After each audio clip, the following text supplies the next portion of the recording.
inspiring Uganda.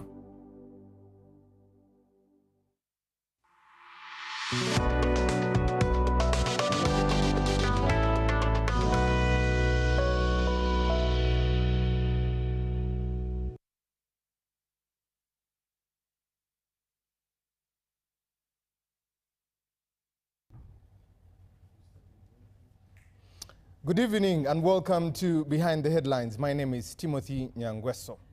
The numbers don't lie, especially when we're looking at the national budget of 2025-2026.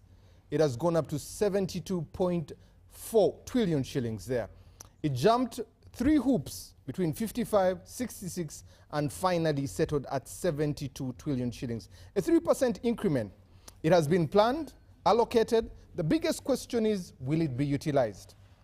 The 4 priority areas, especially for the new National Development Plan 4, are agro-industry, we're looking at tourism, we're looking at minerals, and we're looking at science. The question is, there is a deficit of 1.2 trillion shillings between the National Development Plan and the actual budget that has come out. The question, will government be able to meet the needs that Ugandans want? But also, why are Ugandans not interested in the budget anymore? If you look at the years before that, how many of them will be listening to the priority areas of the budget? That's our discussion today. But let me introduce the panel that is going to be discussing this patent issue with us. On my immediate left, Professor Sarah Sally, the director at the Institute of Gender and Development Studies at Makerere University, is with us this evening. Professor, good evening, and how are you? Good evening, Timothy. I'm okay. Good evening, our viewers. Happy to be here. These colors are for olive branches, like Honorable Mao is extending. No. They are just colors. Just colors. Yes. You know, this season is very tricky on colors, so we have to be very careful how we go about it. Well, the ones on the campaign trail here will advise us. We shall get there, because there's a lot to tell us on that side there. Next to Professor is Dr. Fred Muhumza, Director at the Economic Forum at MUBS, but also an economist. Good evening, Dr. Fred, and it's good to have you. Good evening. I think the main color to avoid is the one that will take you to the other hill. That other coat. So as long as you avoid that, any other color is okay. Someone commented on my X-hand and said, when Dr. Muhumza is there, we understand for Vantuva once. I hope you'll interpret the numbers. That's where I came from, and I remain there. Next to Dr. Muhumza is CPA Siraji Baguma Kanyesije, the chairman of Taxation Economic Policy Panel at ICPAU. Good evening, sir, and it's good to have you. Good evening, sir. Thank you. Good evening, viewers. I'm happy to be here this evening. Next to CPA Siraj is Mr. Julius Mukunda, the ED of CSBAG, the people moving with the month of the budget. Thank you. Glad to be here once again. Good evening, viewers. And I want to also thank you because you gave me the documents I used for today to be able to read and understand most of the content that was there. I appreciate CSBAG. Thank you. Lastly but not least, the man that is on the road to retain the Shema District Member of Parliament representing the people of Shema, Honorable Dickson Kateshumbwa, aka Katesh. Good evening, Honorable, and it's good to have you. Thank you very much. I don't represent the whole district. Don't give me problems. I represent the people of Shema municipality. Good evening, sir. I'm glad to be here. Very good pictures that we saw. You're not far from Jesus feeding 5,000 people. No, people are feeding themselves, but they just invite me to join them. In the feeding. Yes. I also want to say that Honorable Kateshumba is part of the budgeting committee in Parliament, and at some point he was the stand-in chairperson, especially in the negotiations of this budget there. Let me give you some numbers so that they can give you context. But before I do that, you can be part of the show. Go to our YouTube channel. Let us know what you think. Drop your comment there. We'll be getting to those in a short while. Go to our X handle, hashtag UBC Behind the Headlines. Let us know what you think about the numbers, especially when we come to areas that are of concern for you. Also, the number to text us or WhatsApp us is 0709 60 25 92 for text and WhatsApp. We'll be getting to that at the top of the hour. The numbers that need to concern you, especially we'll start with the generalities of the budget, because tomorrow Parliament will sit in Kololo and it will be gazetted by the Speaker of Parliament. The President and the Minister of Finance will come and give an address to that, but come the 1st of July, this budget of 72 trillion will take effect. It's a 3% increment, and that's where we need to know why it is.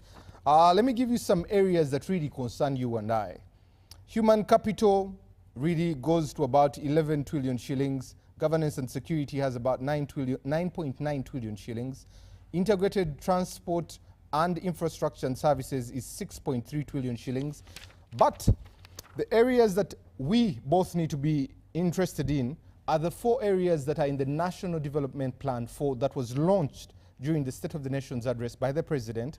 And it has 4 areas of interest that should turn this country in tenfold. That means by 2040, we should be at $500 billion there. Agro-industrialization, which was given 1.8 trillion shillings. Tourism, which was given about 427 billion. Innovation and technology, which was given 388 billion shillings. And then minerals, which was given 875 billion shillings. I'll be giving you more of those numbers, especially when we come to taxation and all those things. The good news about this budget is that the domestic arrears have come from 200 billion to 1.4 trillion. CS Bank gave us a number. If we had stayed at 200 billion, it would take us 54 years to pay all the people that owe money from government. But with this 1.4 trillion shillings, that means in about 10 to 15 years, people will be cleared, depending on where the budget goes. But let me come to Honorable Katesh, because he was at the center of this. Honorable, I think my question to you will come basically to understand how did we get to 72.4 trillion shillings as a budget, and what informs the 3% increment? First of all, in terms of the increment, it's just 239 billion from the previous budget. And you will recall this particular year was a bit unique. We were doing the budgeting process. At the same time, we were reviewing the development plan. So at some point, the budget was presented before we approved the National Development Plan as Parliament. And I remember we raised a lot of questions to say, what is informing this budget if the plan is not yet approved? And we had to advise the minister to go back and harmonize, because the budget framework paper that was presented had, I think the budget was much less than what we are talking about now. But at the same time, we were reviewing the NDP4. And in the NDP4, there are targets which have been set to implement the priorities within the National Development Plan. And the targets have been set annually. So we asked the question, if you have set to invest this amount of money in the first year, then how come you are budgeting much less than you projected? So at the end of the day, there was some harmonization, and that led to the increase in the budget figures when the budget was presented. And of course, through the process of Parliament, examining the ministerial policy statements by the various sector committees of Parliament and back to the budget committee, there was further revision that led to the corrigenda. And that's how we settled at 72.3. So for example, if you look at the priority sectors you've talked about, the ATMs, agro-industrialization, within the first year of the NDP, 4, the target is to invest 2.5 trillion. In this budget, they have provided 1.86 trillion. Honorable, before we get into the ATMs, Yes. let's first handle the general bits of it. Yes. Because those are the 3%. Yes. The one you're talking about, just 200 billion. Yes. NDP, the plan came after the budget. So what informs our budget? Is it income or expenditure? No, eventually there was harmonization because we adopted the NDP 4 and we went back to the discussions with the Minister of Finance and they had to revise the figures to be able to reflect our targets and aspirations and ambitions within the NDP 4. Now, obviously, you know the budget has got the two sides, the revenue side and the expenditure side. So yes, the revenue side has to balance with the expenditure side. And so if you look at the current budget, there are projections that are supposed to come from the domestic revenues, about 37 trillion.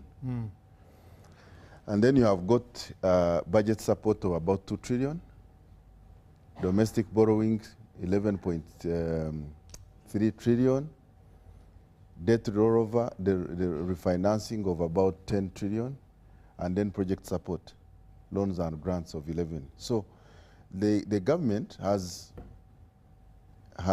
projected to finance this budget in the forms that I have stated, bearing in mind the commitments under the Charter of Fiscal Responsibility to stay within the acceptable debt levels, but also to be able to manage the debt repayments, which is a very big challenge and burden. So yes, you can say that the income side informs the budget, but this is the plan of government to finance this budget at 7.2.3 trillion. You remember, the budget itself must be able to reflect, you know, we are in the election year. We are ending our manifesto implementation as a government, as a party in power. There are commitments that we have made. For example, we had provide money for the railway, SGR, and many others. So you wouldn't expect that the budget would be reducing because maybe you are projecting less corrections. But there is projection of growth at 7% for GDP. And when the economy is growing, we expect revenues to go up as well. We are seeing more investments that are leading to the expansion of the economy. So there is an optimistic picture that gives comfort to government to be able to provide the avenues through which this budget can be financed. But it requires a lot of hard work, of course, and I think that I'm optimistic that if we remain stable and we realize the growth that we have and we improve on efficiency, cut down on incompetence and many other things that lead to slow implementation, cut down on corruption, then we should be able to see ourselves meeting some of these objectives. My last question to you, Honorable. Yes. Fortunately, you were with Uganda Revenue Authority. Yes. They have a shortfall of 4 trillion shillings. They have 3 weeks to be able to cover that. They're at 27 trillion shillings. They failed to get the 32. What is the silver lining or the magic of getting 37 trillion? You have to, you have to be aware of the cyclic nature of revenue collection. Rajia knows that at the end of June, that's when you expect a lot of, corporation tax declarations. So it is too, if we are having this discussion in July, then I can be able to to have given up. I know, of course, the task is large, is huge, but companies have not yet declared their results, so you wouldn't be so pessimistic that we are completely off target. Perhaps they will, but of course, it's a whole new discussion about how do we set the targets, where do we expect the money to come from, which sector is going to give us the money, and where should we be looking at? Should we be looking at indirect taxes or more of direct? That's a whole discussion. But in terms of the corrections, let's wait for the results by the end of the month. Julius, first and foremost, 47% of your recommendations seem to have gone into this budget. You seem to have been working this journey for 13 years with the Ministry of Finance. That's quite long, eh? Quite long, so that's why the question comes to you. Sounds so long, eh? Yeah. What of these 72 trillion shillings, how much is actual? What is the actual? 43. What is there to? I think discretionary spending is 43.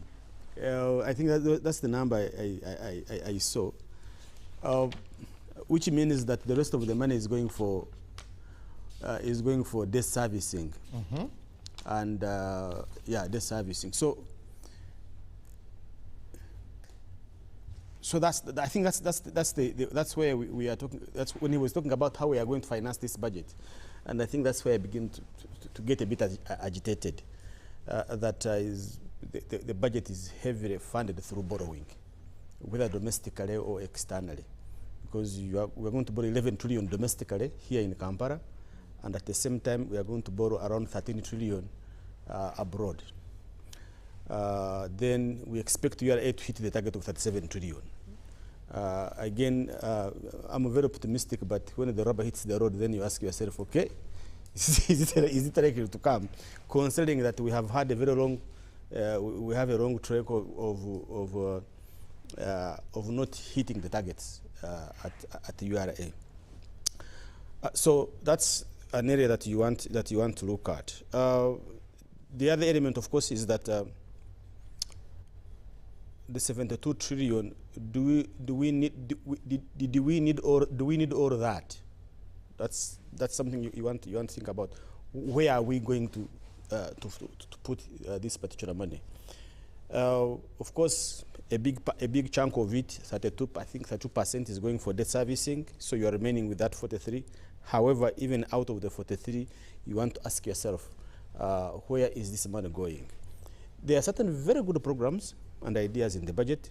Really, we can't dispute that. And I think for me is that I look at monies like for PDM, the 1 trillion. You are looking at the Myoga 100 billion. Something that excited me is around the GROW project for women. Around 231 billion. There is another program that is facilitating small scale and medium enterprises to export, and I think I really like that. That if you're capable of exporting, government can support you. It's called the Invite program. So I mean, even the Juakali have some money in it. So really, I think there was an attempt this time by government really to look for that person to get into the economy.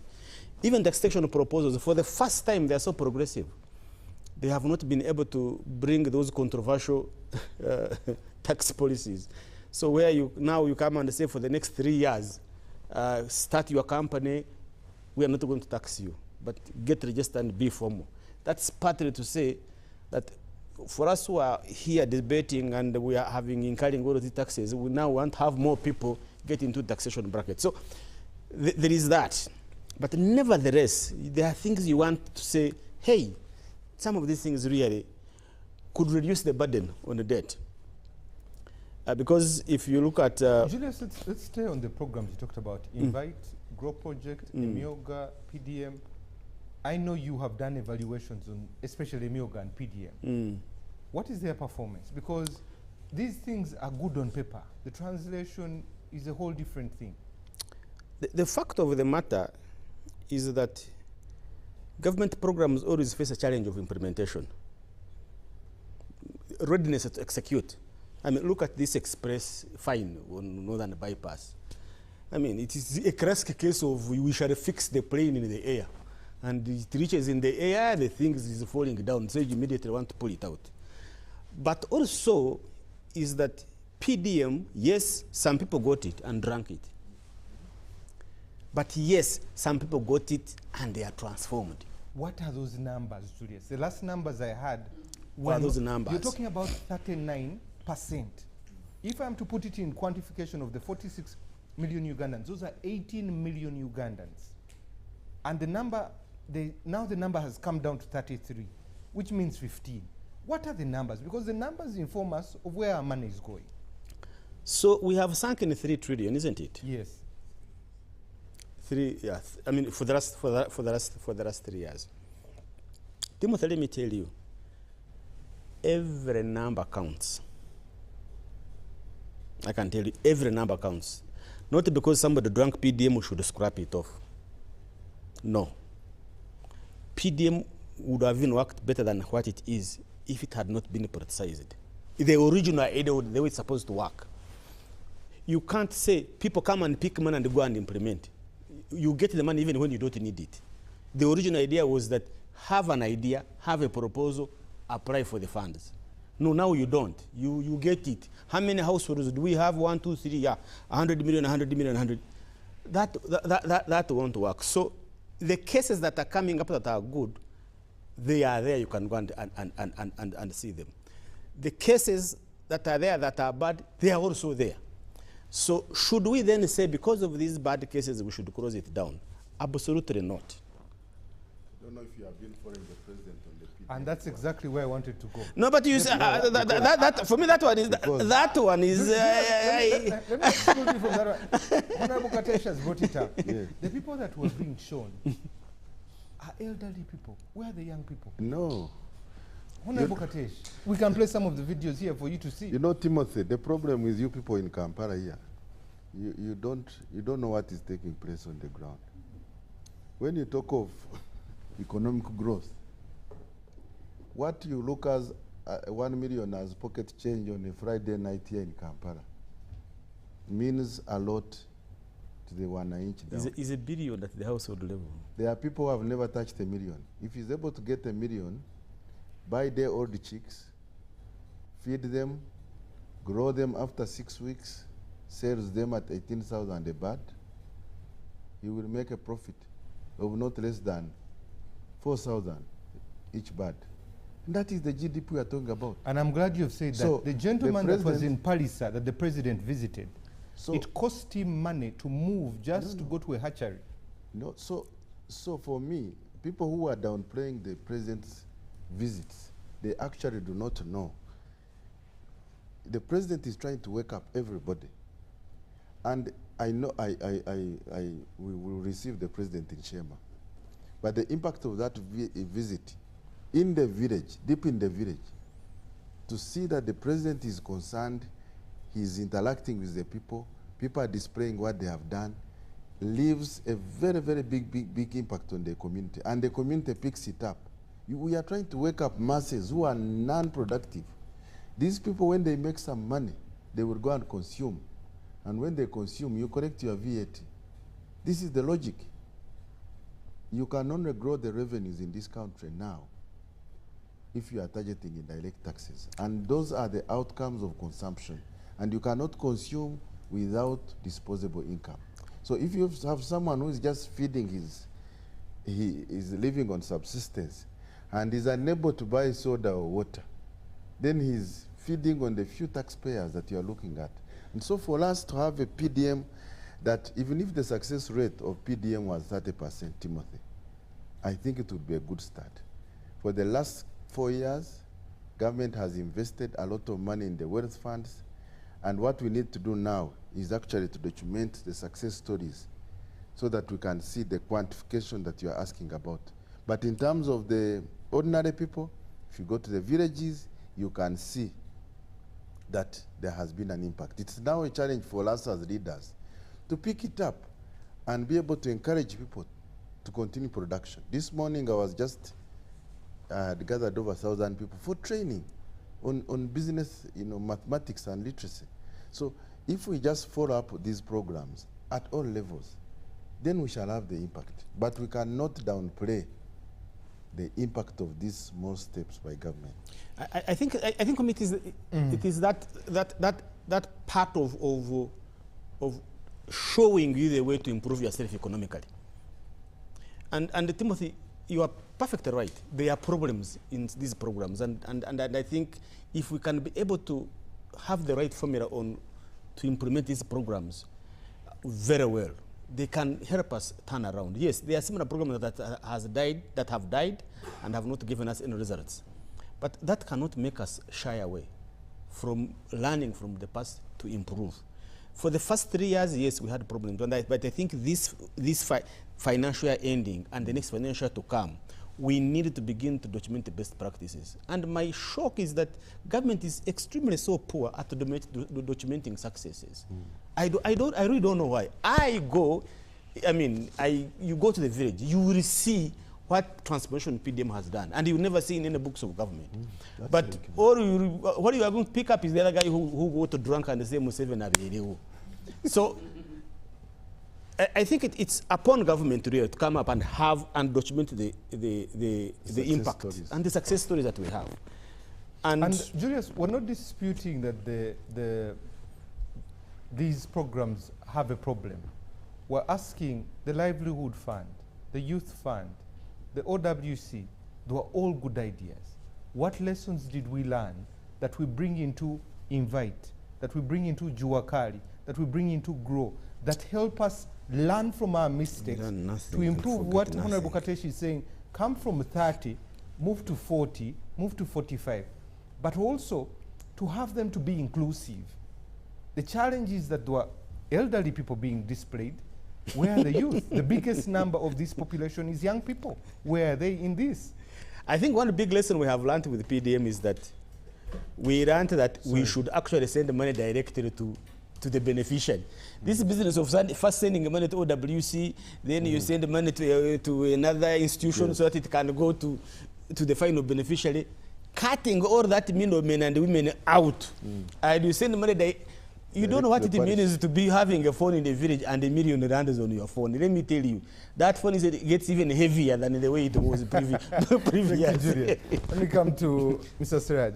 Sabaguma, when you look at this budget of 72.3 with a 3% increment, but also an increment for URA to collect, URA has just recruited 1,200 young people to get into it, but also an increment in domestic borrowing.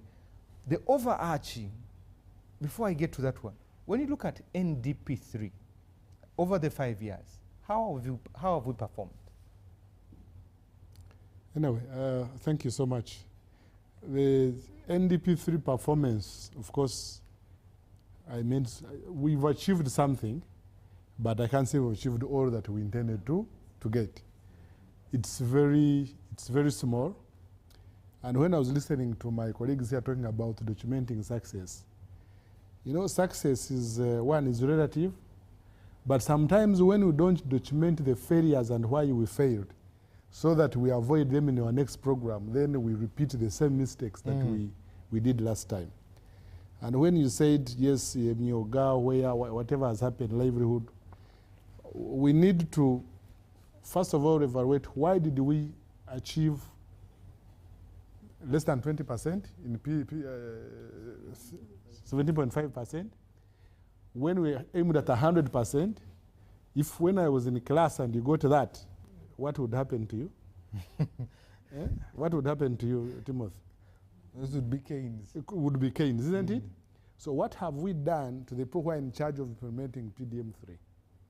And yes, we've gone PDM4 and I mean to NDP4. What have we picked as the best thing that we can do better than we did last time? So my view is that we need to go back to the drawing table. The budget of 72.3, if we're going to use the same method we used last time in the same way, we shall not get the best result out of it. And for me, that's my biggest challenge. And therefore, when you ask about URA hitting the target, they are going to do their best. 1,200 staff, they are new. They take around takes around 7 years to train a good tax officer. They are definitely going to go in and run around and enforce on everyone. But the informal sector is going to increase because the pressure goes on the few that are formalized. And those who are informal, they continue to run under the carpet. And what that causes is that you start getting bad business practices, which even forces the formal businesses to start thinking of going under the table to survive. And that's the biggest challenge that you have in our market right now. And that takes us to the approaches to revenue collection. Yes, whenever Katesha has said, and that's the truth, everybody's a taxpayer. When time you drink water, you're a taxpayer. When people have no disposable income, they don't do what? They don't pay taxes. But when you have a lot of transactions that cannot be traced, taxes will not be easy to get. You have so many people who have started cottage industries, but when you ask them, I like what Katesh said, that he's teaching people mathematics. A friend of mine came to me and said, I'm starting to make soap. I said, fine. Give me the numbers. He computed, but he hadn't computed taxes. When I said, can you think about VAT, it went into a loss. And said, so I shouldn't formalize. If I formalize, and whoever comes on my door, I will do what? I will close. Many small businesses that you see surviving, and which say we are making some money, they are not paying the what? The taxes. The moment URA comes on their door, they close the doors. So what can we do to help those people? I think that's the discussion we need to have on the table. And URA alone cannot do it because it is an economic issue, not a taxation what? A taxation issue. Yes, sir. I can talk to it. That new amendment is good. 500 million capital, the definition of that capital is not clear. Is it share capital? Is it the assets I'm going to buy? And then it disenfranchises the the business have been in existence. Imagine I started my business yesterday. Just I'm 1 week or 2 weeks or 1 year already in the business. I'm still struggling. Dr. Muhumza says, for him starting a new business, and he has an exemption on everything he's doing. But he's competing with me. What happened to me? I'm going to close mine, to open a new one, so to be like him. I don't know whether there is more needed to be thought around it to ensure that you don't lose the baby you already have in your hand to receive the new baby you're expecting to get. Ordinarily, it would have been better. They said every business that's less than 5 years, please receive this what? Exemption. Because they are treating them the same way. So that everybody knows we are on the same table. Otherwise, right now, it's like when you marry a second wife, the first wife becomes what? You don't need to see her for some time. And this is likely to cause a problem. And Professor, no offense there. But no offense, yes. Mr. Baguma, the challenge in taxation, the president was talking about expenditure rationalization, especially the State of the Nation's address. What does that mean? But also when you look at our tax policies, our tax base of 14%, it's supposed to have raised 32 trillion, the same tax base. Now it's supposed to raise 37 trillion shillings. Where is the missing link here? And how do we widen this instead of deepening it? Okay, one of the things, today I was reading the Euro Corporate Plan which is ending this year. And they are supposed to have achieved 17% of GDP by last year. This year they should be at 18. And I noticed that they have a gap of almost 4%. And we're trying to find out what could be the cause. One is that, yes, the economy is growing, 7% almost every year, 6 point something. But the question is, what is that part of the economy that is growing? Is it the economy that is contributing to revenue collection? That's number one. Number two, We have a number of exemptions within the country that actually are out there and sometimes are I don't know to use misuse it? Misuse it? Abuse it, that's the right word. They abuse it. And definitely we lose revenue in that area. Number 3, in this country you can go to a bank and withdraw 5 billion cash.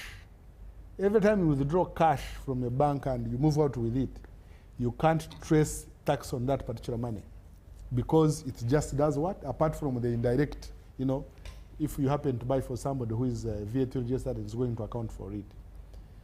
Now, our economy, we use most of the tax laws that we copy from the credit economies.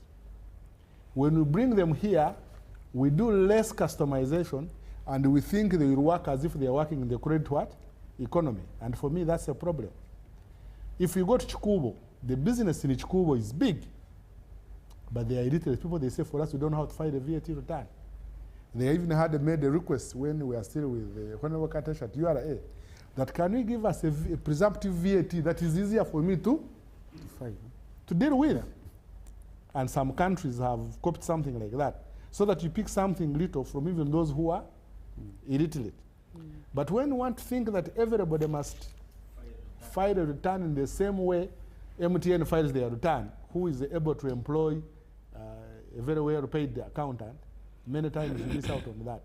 And then people, because they are unable to comply with some of those complex tax policies and structures, what happens? They shy away. They go into the informal sector. Another issue is on the tax policies that we make. They are legalistic in nature. Between you and me, if you got even a member of parliament and said, explain this tax policy to me, they may need first go back and do more research. Then you expect to find a man in Chikubo to get that law, interpret it, and apply it. It becomes a problem. Good practice says that when you pass out a law, you bring out what you call explanatory notes that explain the reason I put up this law is that because I'm trying to create this problem, it should be implemented like this. You interpret it. But if you look at our laws, we don't have those things. And those definitely affect Uganda Revenue Authority in the revenue collection, affect tax compliance at this side, and creates a gap. And you find URA and taxpayers are at loggerheads most of the time, which we should be avoiding. Thank you very much. Dr. Mumza, the debt, as this CS bag report I have here, is 107. If I add what? 2 trillion shillings. If I add what Mukunda has added to it of 24 that we'll be borrowing, we'll be at about 130 something, crossing the threshold of 50%. There are things like corruption, there are debt, there are domestic arrears. All these monsters are here. And the Ugandan is asking themselves, really, why should I pay attention to this budget? Of course, they are right, because in the 107 you are adding up the domestic areas you have talked over, not there. Yes. And if I read well the Auditor General's report, which is an official government report, because you're an internal auditor and external auditor's report, you don't want to debate it. Those are the authorities. You are not going to go to any other. So if they are computing domestic arrears of about 13.7 trillion as of end of last year, you may ignore it, but the auditor has put on the table. Now, the other part is the economic implication of it. Because if this is to companies that pay taxes, now they have not been paid by government, there is no way you pay taxes before you've been paid. They used to go and borrow money until we had to say, well, why should somebody the government hasn't paid, you are demand money from them? Because the moment you issue the receipt, the invoice, the tax obligation would appear and people would want you to pay it. But now there is some money that government itself has not paid the private contractors so that they can pay taxes. But also remember, they also have a value chain. They pay so many other people, the employees and the rest of that. Many of them have shut down. Now you're really slowing down the economy. So I don't want to look at debt in the sense of metrics of debt to GDP. It's this implication of debt. Yes. That if you have close to 40% plus of your 72, 73 trillion, speaking only to debt and not service delivery, you are going to continue having roads that are broken down and bridges which cannot support even the PDM farmer we are talking about. You are going to have health facilities that are not working. So even the PDM farmer, because wealth creation is really you buy one goat, it becomes 2, they become 3, they become 7. But now before they become 5, you have to sell the 3 to go and take a patient for treatment, to take your child back. So we don't want to judge PDM outside that broader context of what exactly is in this budget to support this person who has received the PDM money. Because you may now go back to them and say, I gave you my million, where is it? But really you are supposed to also have supported them in all the other aspects of life so that you can actually genuinely come back to them. Now we are working with Office of the President under Apex platform to develop a theory of change for PDM. How is it supposed to transform? Because putting in money is just one aspect. What else is needed for this person? And let's not forget that PDM is all the 7 pillars. So we are saying what was supposed to be the role of the other pillars and where are they in supporting this person to move? Because that's part of the theory of change. You'll find like pillar 1, agro-industrialization, that's in agriculture, and many of the people have put their monies there. In maize, in beans, in coffee, in piggery, in poultry. That is where the production is. That's where the wealth is created. But pillar 2 is an enabler. The roads, the electricity. Pillar 4 is literally, in a way, facilitating these people not to be cannibalizing their investments. Because we have found that the bulk of the spending for households is going into health and education. So if health and education works well, people will have a saving of money they would have spent into those sectors so that they can plow it back into the business. So that is the theory of change we have developed, and we're going to have a discussion with key stakeholders in that space, I think in another week or so, on the 19th of this month, so that we begin to analyze and inform the president better before he goes into the visit. And thank you, Minister of Finance. They have given us some of the information on the questions we were asking earlier. Who are the beneficiaries? 38.7% are in the age bracket of 18 to 35, the youth. Yes. These are the beneficiaries of PDM. 49% are in the age bracket of 36 to 59. That is the biggest, really half of them. And you'd expect that to be so because they are the ones possibly with some assets where your 1 million can be used. The youth, some of them don't have land, they don't have what. They may benefit from a MIOGA and the other programs. And then above 60 is about 12%. So that breakdown is there. Majority of them are literally women, with the North leading in terms of women. They're about 56% of the beneficiaries being women, 44 being men.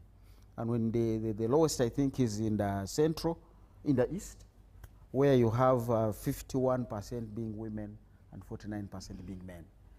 Now, that information begins to speak on what benefits are we giving. When a woman gets money, what are the social cultural dynamics? And the Professor Sarah here will tell you what sometimes happens. As was saying here, this man will say, now that that woman has received the PDM money, I'm cutting out all the other spendings. So the woman you thought has come this far had the support of a man or an uncle or other relative, which is now going to be pulled out. So it's still work in progress for us to watch. 3 years, sometimes not that strong enough for you to go and even claim the impact you have picked out. We have seen that the priority crops that had been selected enterprises was coffee, things like fish and piggery. But people have actually put their money into maize, cassava, and some of them have gone into coffee.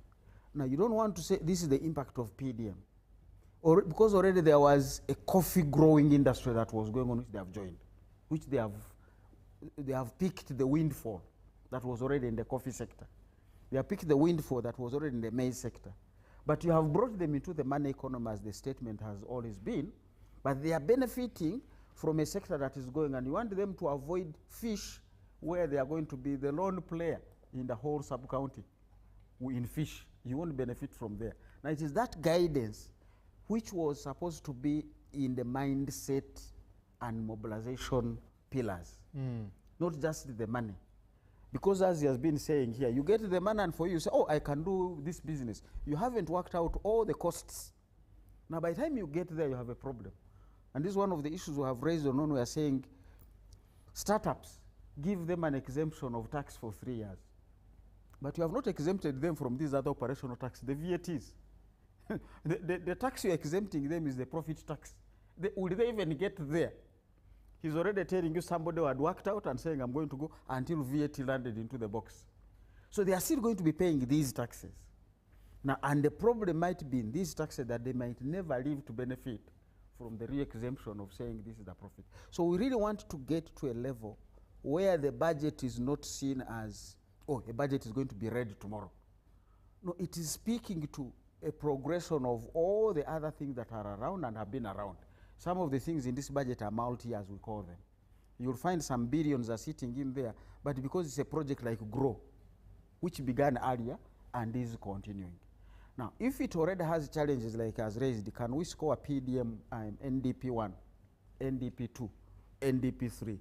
If those failures are still with us, chances are this budget is going to face those same difficulties. I was looking at the compliance report, National Planning Authority gives it on the budget.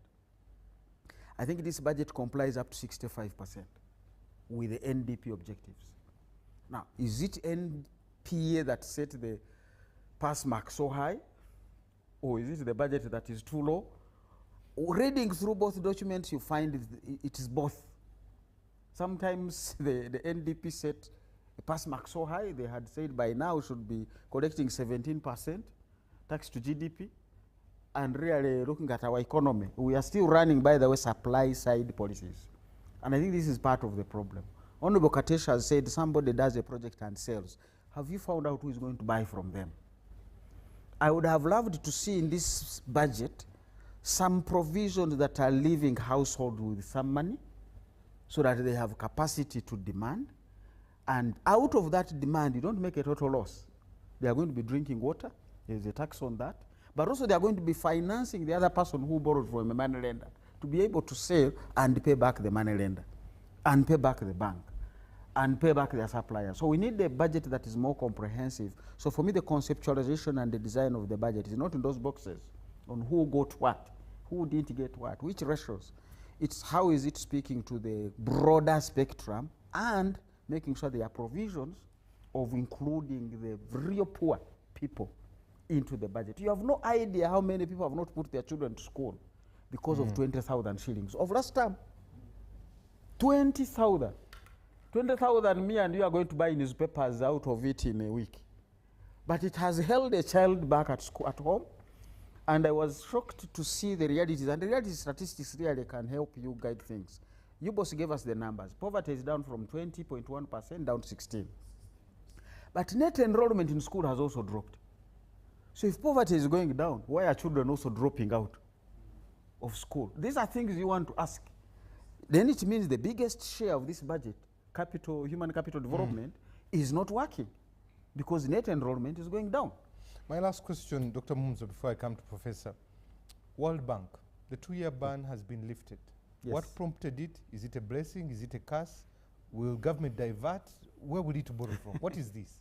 Well, we have had debates on effectiveness of some of these. And you may also want first to see the disbursement rate. Julius will give you this rate. World Bank gives us money that we never use. So them coming back until we resolve those issues of us not using the money, you don't want to celebrate their coming back because we still have our inherent weaknesses that were there before they left and they're still with us as they come back. Secondly, where are they putting the money? Part of this money is going to actually might delay because they are saying it's going to go into renovation traditional schools.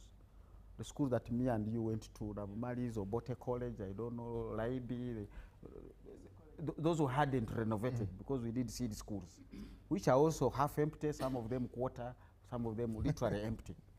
These are the logistics you want to work on. The parents to take these children there don't have the money, even the basic. So the World Bank comes back and is going into these schools, but there has been a condition, as I've read in the documents. Yes. You don't want to build a school without government having a title, because we know how land grabbing happens. World Bank is hesitant to come and renovate a school, and before you wake up, Siraj has a title of where you invested. So I think, Mr. Government, first get the titles of these schools. Now, if we don't, they are coming back and may not translate even into the renovation of these schools. The other final part, as I've said, one of the things they are coming back to is refugee areas. Yes, okay. Let me come to Professor. Professor, how do we get this budget? Because just walking around today and yesterday, asking people, hey, will you be able to watch the budget speech? And they kept asking me, for what? What is there for me? How do we turn this budget to become people-centered? It seems like the people we are serving are in Gulu, we're in Kampala, but we are hoping that this budget is serving them. Thank you very much, Timothy. I do believe the budget is going to serve the people, because if you are to look at the national, is it the budget framework paper? Yes. For 2025 going forward, the areas they are planning to focus on are areas like peace and security, roads, railways, electricity, irrigation, reducing the cost of capital, human capital development, developments in health and education, international relations and disaster management. And of course, with that, they are working at the 4 areas of agro-industrialization, tourism, minerals, science, technology, and the rest. So these areas have been mapped as the areas that are priority for the development of the country. They're informed by the things we are discussing here, like PDM. They're informed by things like NDP4. Actually, if you go in that budget framework paper, everything is mapped down to NDP4, targets, priorities, gender issues, and everything.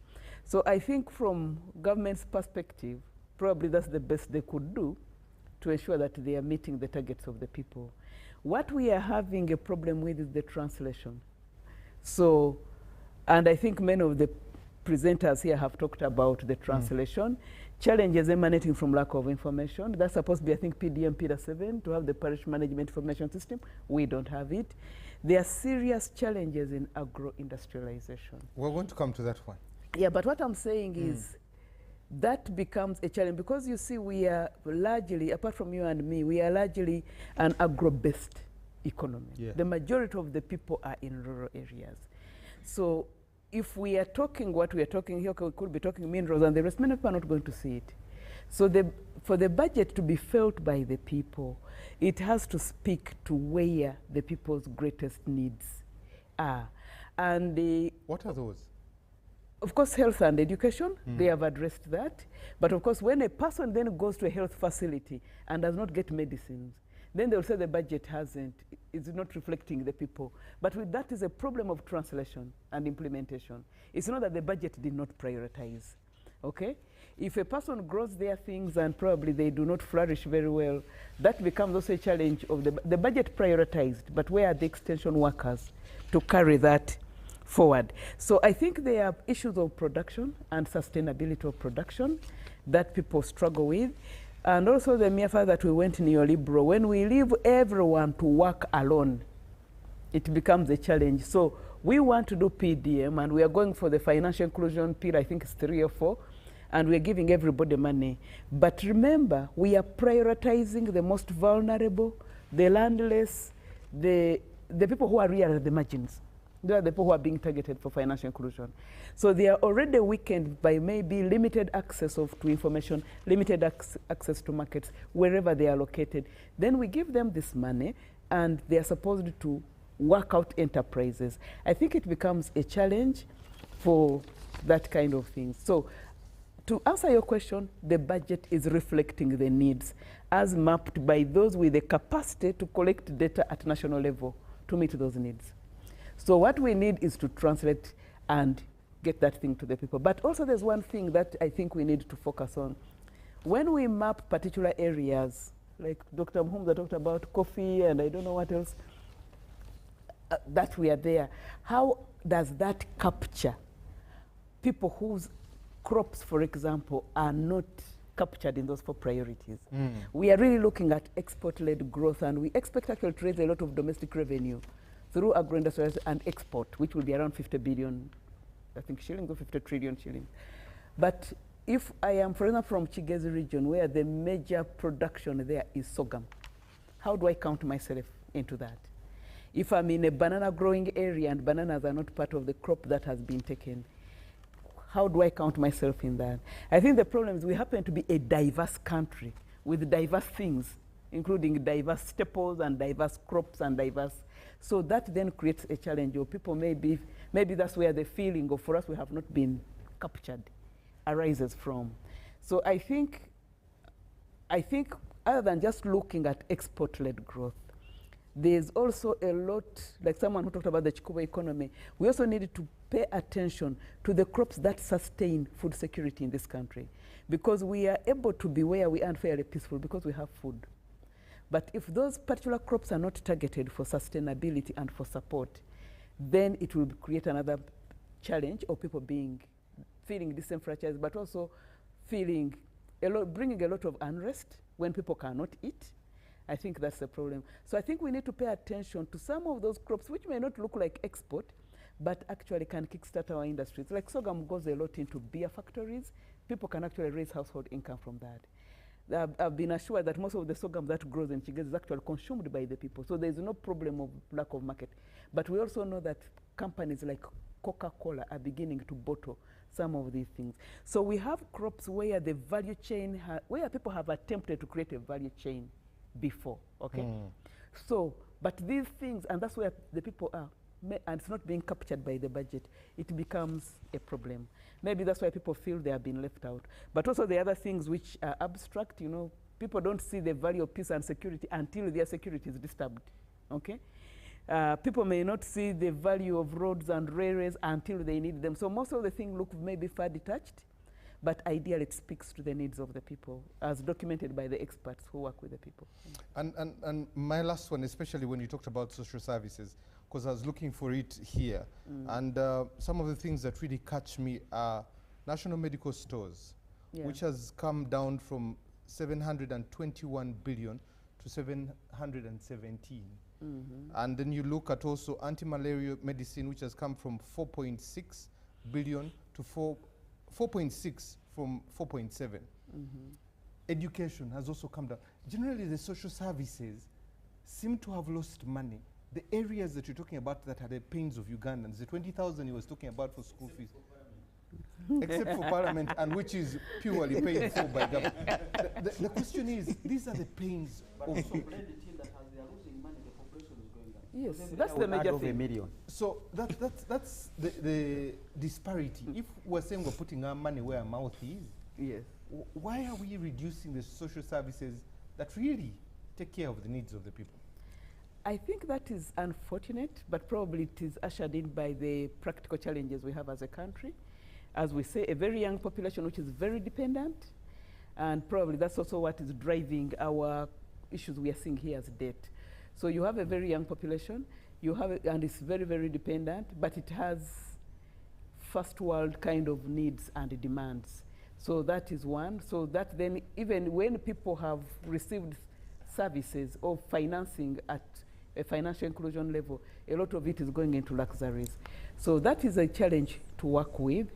But I have not yet really read why the social services needed to go down, but it's unfortunate, because the population is going to grow up, so we shall need more investment, especially if you're talking about the pillar of human capital development. Yes. So from the perspective of human capital development, these should actually be going up. But probably in the wisdom of those who are framing the budget, the investment is more into infrastructure, into electricity, into other things, with the hope that that will kickstart wealth creation. But there's a bigger challenge also with that, is in that it may not occur because there are so many intermediaries at that level, to the extent that when we shall come to speaking about agro-industrialization, where people actually complain that even when they have good ideas, the good ideas are either exploited, they are poached, or they never live to see the light of day because of the so many challenges. So it is unfortunate that social service expenditure is investment is going low, because then it defeats the whole purpose of human capital development. But I imagine that happened because they're investing into the services that are supposed to put more money in our pockets. So probably that I would just encourage those supposed to do it to really do it very well. But otherwise it just doesn't add up. Let me read some feedback that has come through. Good evening, Timothy. This is Asimo Vinicius from Busheng. Arts teachers in the country countrywide are planning to strike. Where does this budget leave them and speak to them? Okay, interesting. I wish this budget should include finances for bridging the gap in the salaries disparities of secondary school teachers. Okay, thank you very much. What Honorable Katesh is saying is illogical. To borrow half of your budget to pay debts and salaries is very illogical. This is Mugenzi from Busheng. Okay, thank you very much. Good evening, Timothy. I want to thank you for the opportunity for discussing such a patent issue. I want to know from Honorable Katesh, if the country can have such a budget for the whole country, where did the NDP committee leave the road of Nebi, Goli, and Vura roads in Zombo district? Okay, thank you very much. There is another one here. Thank you, Timothy, for the show and the guests in the studio. My greatest disappointment with the government is that they make the budget, it does not prioritize the youth who are educated, see unemployment in our communities, remember the youth.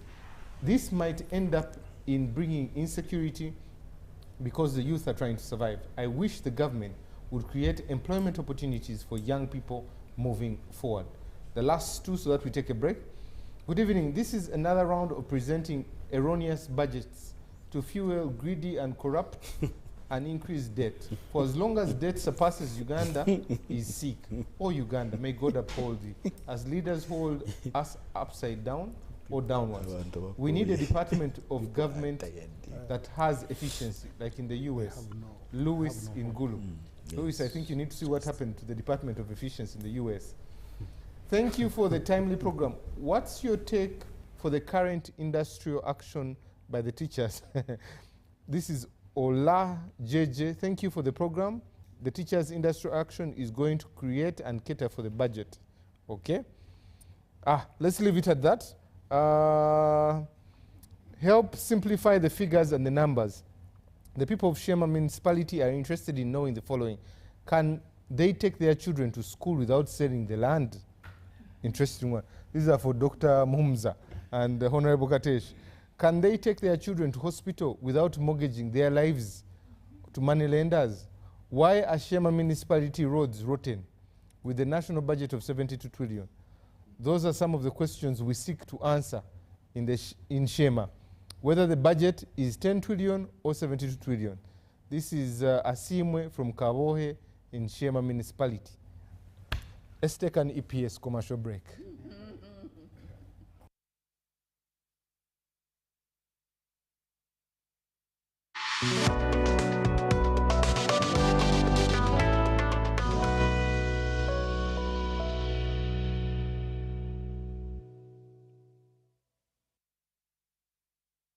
Here's your chance to win school fees for your child for a whole year. Just pay school fees using Momo. Hi, Mango Senior School. We are here to reward one of our winners that paid school fees with Momo, and they got themselves school fees for a whole year. The winner is my little sister. We loaded the money on my line. We did a payment. So basically, that's the story behind as to why it's me and then mom. It's such a relief for any parent because you imagine sitting at the back and knowing the child is going to do school for a full year. You're not worried about anything whatsoever. So I'm excited. Thank you, MTN. This is continuous, so please, I call upon everyone to continue paying school fees with Momo. Dial *165 *80 hash and pay school fees with Momo and stand a chance to win school fees for a whole year.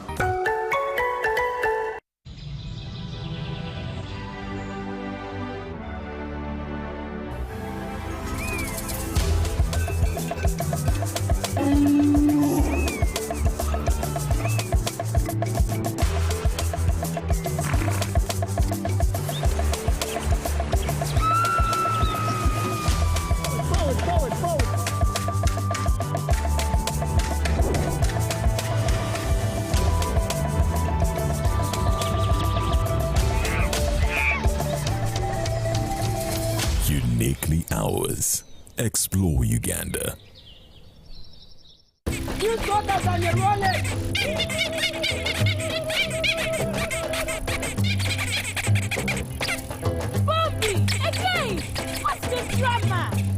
Drama, colleagues, elections for special interest groups are calling.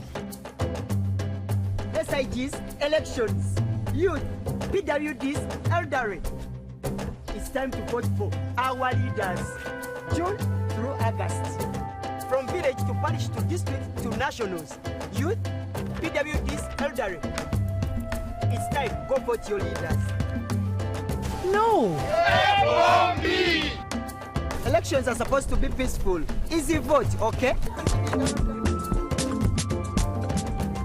Youth, elderly, and persons with disabilities. It's time to choose our leaders. Let's show up and participate in the special interest group elections. Starting June through August this year. Your vote, your voice. My vote, my voice. This message is brought to you by the Uganda Electoral Commission. The government's core mandate is to maintain law and order, safeguard citizens' rights, and provide essential public services. Remember, one of the pillars of a roadmap is innovation and entrepreneurship. There has been this question of how are you protecting our indigenous seed? It's going to be a tall project that answers somebody's question. For the past 20 weeks, the front bench has brought you insightful discussions on governance, security, healthcare, justice, and commerce. Why do you go through this complicated procedure, involve the lawyers? You bring the case against him, the judge will hear you out and pass judgment, and you're out of court in record time. We remain committed to keeping you informed and engaged on key national matters. So these are huge, these are powerful organizations which now Uganda chairs. Why don't you come together? If we haven't migrated to the e-card because of various reasons, including that not all the people of Uganda have smartphones. You can sit in your house, apply for a passport. If you have a Ugandan who has a successful logistics firm in the US, it means he can come to Uganda and do a lot more. Now airing every Monday at 8:30 p.m. with me, Jethro Kasaiji, your interface with the government only on your public broadcaster, UBC, Inspiring Uganda.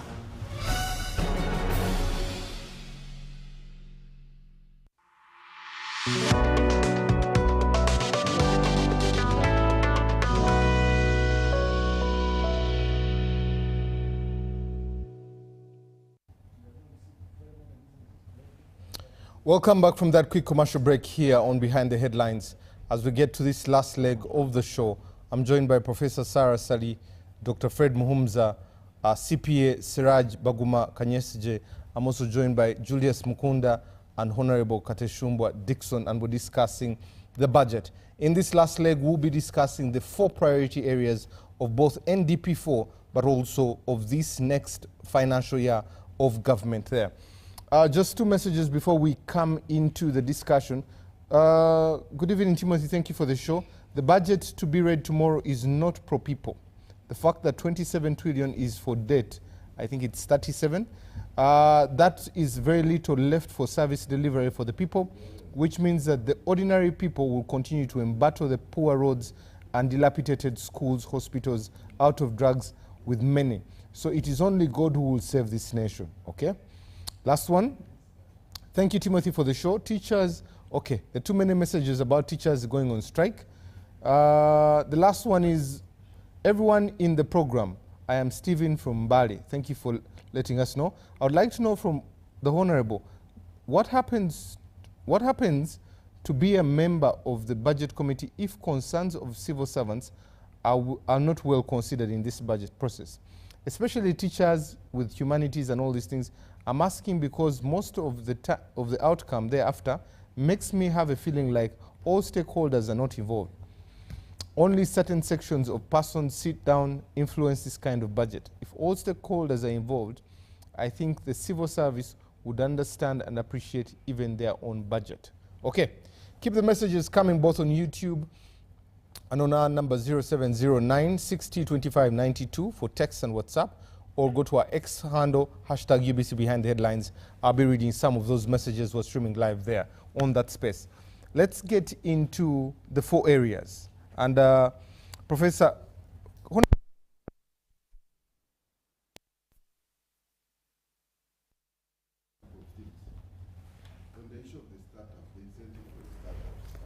I want to partially agree with my colleague, but I think government, it's a good step, it's a good start, but perhaps government missed the opportunity to align it with the other incentive or amendment for the VAT.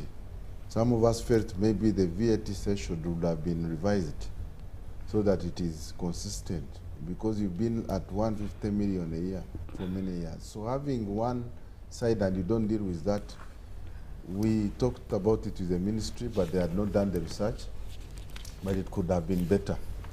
Now, many callers who have sent in messages, not callers, they are all talking about unrealistic budget because you are paying debt. There is no, even the big countries in the world have debt. If you look at Africa, of course, Egypt has 95% debt to GDP. India, 80%. USA, 123%. In terms of borrowing, we are not the only country that borrow. And the question for Ugandans who are writing and saying, the question would be, can we live without borrowing? Because for me, it amazes me for Ugandans. You are in a district, you are demanding for services, but you don't look at the contribution of that district in terms of revenue to the national coffers. So if you are a district and what you are producing, the total contribution to revenue is about 4%. But then you want a government to do everything that you want. Where will the money come from?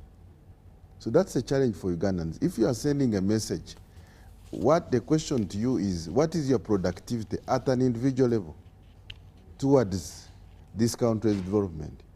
If you wake up in the morning, you have airtime to go on WhatsApp, and you have learned you are not working on it, and you are just on WhatsApp responding to everything, the challenge goes back to how should the government feed you? How should government provide for you? Ugandans must know, because we have less than 5 million taxpayers in this country who are carrying the burden of everyone. So it comes back to us.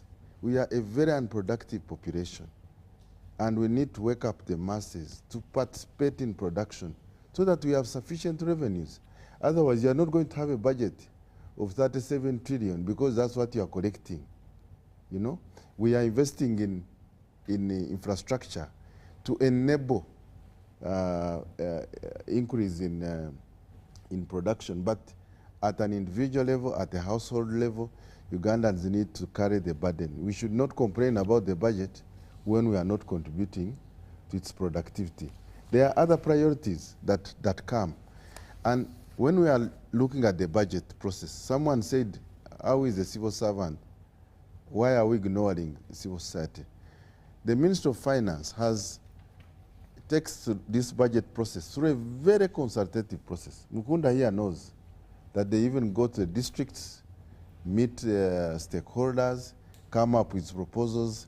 But the biggest constraining factor is that the needs are more than what you are able to provide. So you come back to the priorities within priorities. For example, in Parliament, we had a debate within even the committees. Some members are saying we need sub-county headquarters, okay, to be built. And you see someone saying this one is a priority. Sub-county headquarters is what we call, we used to call theories in our language. So some of us were saying, but what is the return on investment? You are too poor to start building so many blocks that are not yielding money. So put money where it will bring money, and then some of the things you can do them in the future. We are also saying government needs to perhaps cut down on some of the infrastructure projects, especially when you move around Kampala. You see every ministry putting up a building, Parliament is building, NPA is building, Minister of Lands is building. All of them are stuck at a certain level. And so at some point we need to scale back and say, can we finish 3 out of 10 this year, next year, rather than making new commitments. So in terms of budgeting process, when you are constrained by the resources, you cannot avoid borrowing. So we should be looking at what are we borrowing for, how efficient are we in terms of borrowing, and how are we implementing the project. Otherwise, we will be lying ourselves as Ugandans to think that without putting in an effort to be productive and growing our revenue, our tax to GDP to maybe 20%, you will still have to borrow more than 30% of your budget. Thank you. Professor, let me come to you. And let me start with the basics of the basic. Just last month, a cup of peas was between 8 and 10,000 shillings. A cup of beans was between 10 and 12,000. Yeah. Irish potatoes in Kabale was almost difficult to get. Meat, the price of meat has gone to 18,000 from 13,000 shillings. If you're at any butcher, because of the export to the UAE. If agro-industrialization, as you said, is the agriculture is the backbone of this country, with 70% of the people, why are we not putting a hefty amount into this? Because I looked at it, NDP 4 suggested 2.4 trillion. We have put 1.8 trillion. Are we really serious about these priorities, especially agriculture? You talked about food security. We have been here, we've talked about food security. Yeah. Are we just massaging and putting cosmetics to this thing, or are we serious about transformation of this country? I think we are serious about transformation of the country, Timothy, but I think it's the limited resource envelope. You see, we have so many contradicting things which we need to balance. One, I said we are a very young dependent population. The taxable population is very small. So to augment and finance this budget, there's a lot of borrowing happening, and we're already screaming that the borrowing is too much. So I think the 1.whatever trillion you have read is the best they can do now. For me, I wouldn't even just quarrel about the money. I would complain about the issue of translation, because what does that really get into at the level of production? One of the areas that could help us do agro-industrialization very well, not everything has to be done by government, is the private sector. But how much is the private sector being supported to do that? If we say we cannot foot the entire money that NDP suggested, but we supported the private sector to meet the balance, it will do a great deal. But the private sector still suffers, of course, infrastructure challenges. The roads are not very good, but we hope they will be addressed. The electricity is very intermittent, and with the transition from Omeme to UDCL, I don't know how that is going to affect the developers. But the most difficult thing I find, and you see we have all talked about how Uganda is a very entrepreneurial country, and they start up so many things. But we also know that they don't survive. And one of the things, when you talk to people in this sector, some people have already talked about the high taxation. But the whole thing of how you need to pay a middleman to get you to where you will get the service. So you have many of these private developers with good ideas. They have connected farmers together. They have brought some basic equipment, and they need maybe some certification. They need a boost to actually recruit more people in their thousands. But you're told, you know, to get that, somehow the banks don't have the ready money to give them. They have to see someone high in political circles, and also to see that person high in political circles, or that minister, they need to pay for that linkage. And in the process of paying for that linkage, we are told they also have to sacrifice or to submit their concepts. And many, by the time they wake up, the concept has also been duplicated and taken and already certified. So you have, I think the issue is there are so many contextual factors which need to be resolved. We know the money is not as recommended by the experts in NPA, but even the little that is there would have gone far, and if there were no contextual factors. So in my perspective, we can look at the money, but it's not only the money which is a problem. There's issue of information, because like we said, a lot of wealth creation money is going to people who are really the poorest, also with the limited information and far to reach. There are issues of markets. That is one area. There are issues of mechanization. If we run agro-industrialization in a context of neoliberalism, where people don't have farm extension, is everyone going to import the tomato making machine? Or shouldn't there be an area where you have one developer doing this and the rest are like outgrowers? Now, if that is taken on by a private developer, the terms of that transaction may not be as good as when it is in the government. So to answer your question, we are seriously putting the money where our talk is. But there are challenges in the context that also need addressing so that things can be systematically done. And of course, like we had a side conversation here where sometimes that people may feel that the policies are being made on impulse or the economists plan, but those things easily get disrupted by the politics. So that's another thing that we need to look at. How much politics should we allow to disrupt the economic planning of the economic experts so that we can plan for these things and say, okay, how do we move a small and medium entrepreneur into a large-scale entrepreneur? How long will it take? How much investment do we need to give them? What does the horizon look like 5 years from now, 10 years from now, 20 years from now? That doesn't seem to be there. Or if it is there, for us, we are seeing the the political disruption. That if I want something, I must see this particular person, and I get it, and I will get it. So, and to go back to what he said, some have tax exemptions, some don't have.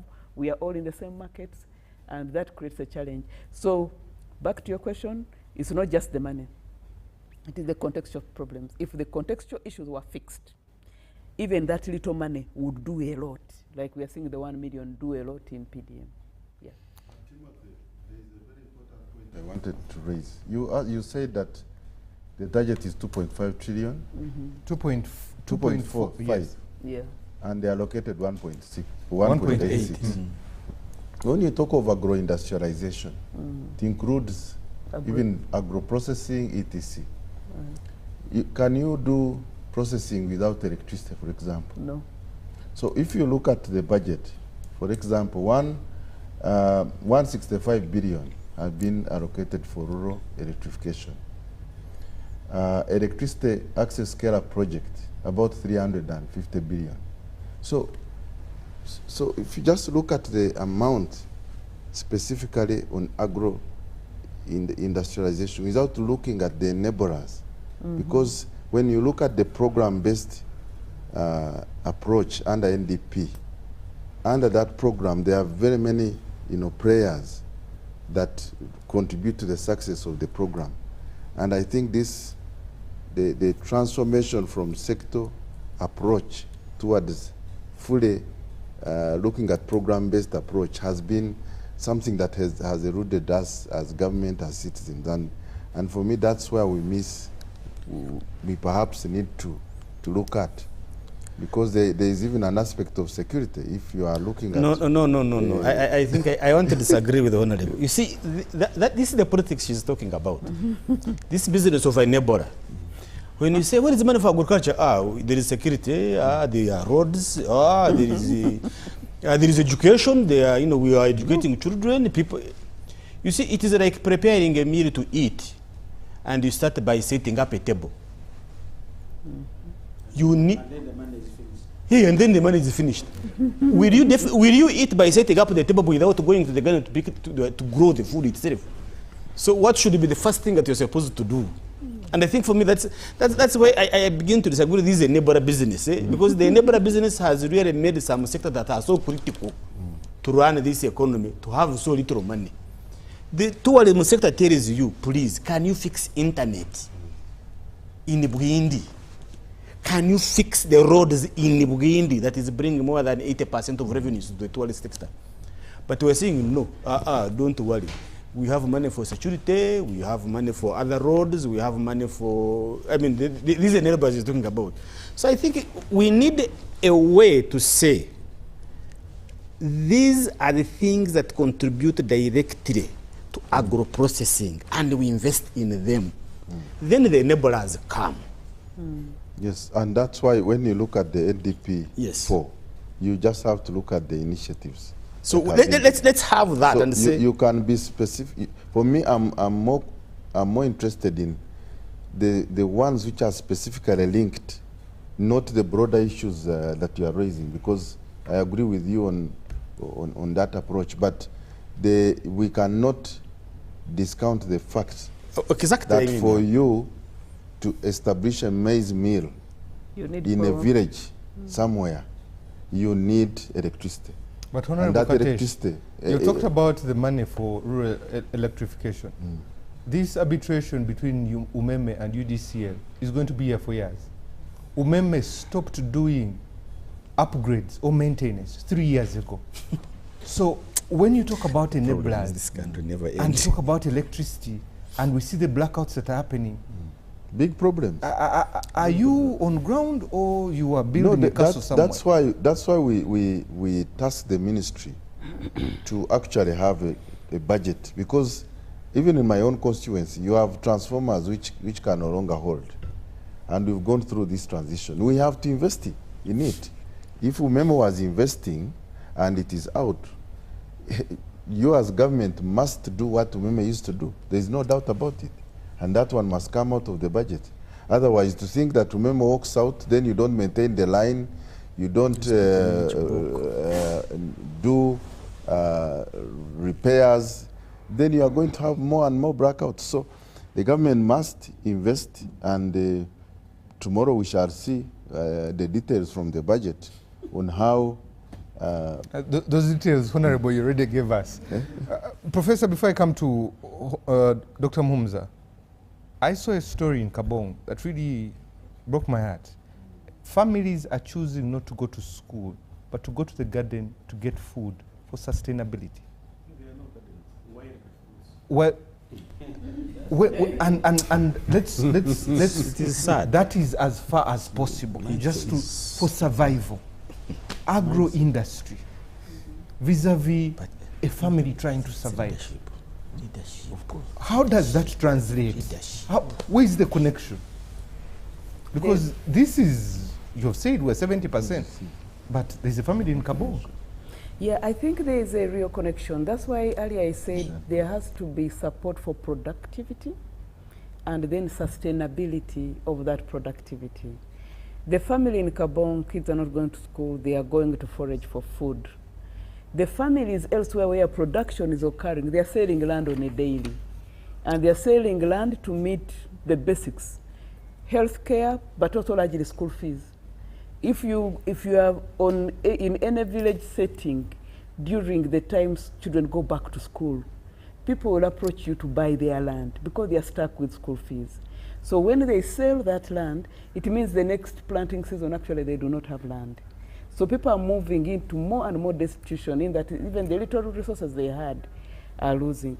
So that's why actually these policies, we need to find out whether the economists actually planned the policies well and they were disrupted by by politics, or if there was no economic planning, but I believe there was, and we move on. And that's why Dr. Mhumza talked about the 7 pillars of PDM. There's supposed to be agro-industrialization, human capital, financial inclusion, infrastructure, and most importantly, management information system at parish level, where we should be capturing this kind of information and asking ourselves what is going wrong. Until we activate that element of capturing information and looking at the horizon and seeing what actually is working and not working, we shall keep trying out these things as if we are trying out in the dark. Because as you say, in Karamoja, they are foraging for food, wild fruits. Elsewhere, they are literally selling land into landlessness to pay basics, school fees and health. And now when we say that even the budgeting is less, has gone down, it becomes even a bigger challenge, because it means the cost of providing those services is going to go high, and that cost is pushed at the household level. Even if people go to work, their labor will be devalued. So we need to pay serious attention to those matters. Okay. Dr. Mhumza, let me come to you, because I heard you somewhere talking about borrowing. And you talked about corporate bonds, and Honorable Katesh, they're thinking about borrowing from domestic, from banks here. That's what is in the budget, Honorable. Rationalization happened. We were here, RAPEX. Yep. Maif was given diary, was given coffee. The 1 trillion saving, we don't know where it is. agricultural facility, credit facility, we don't know where that is. When inflation bites, it bites food. When we look at the borrowing, you talk climate change is affecting food. Is this politics or economics? Is it ideal or it's just realistic? What is this? Well, the 4 priority areas, basically agriculture. Some people may not know that we used to do objective questions where they would say A, B, and then none of the above. All the above. All the above. So I don't know whether it is all the above or none of the above. Is there economics? Sometimes I say no, much as we're playing the economic space. Is there politics? Sometimes, yeah, of course the politics can be anyhow, can be traced in any of these. And you can begin with a simple example now, like you have given the example of Kabong, where people are foraging, literally back to hunting and gathering wild fruits. Stone Age. But those parishes are also part of PDM.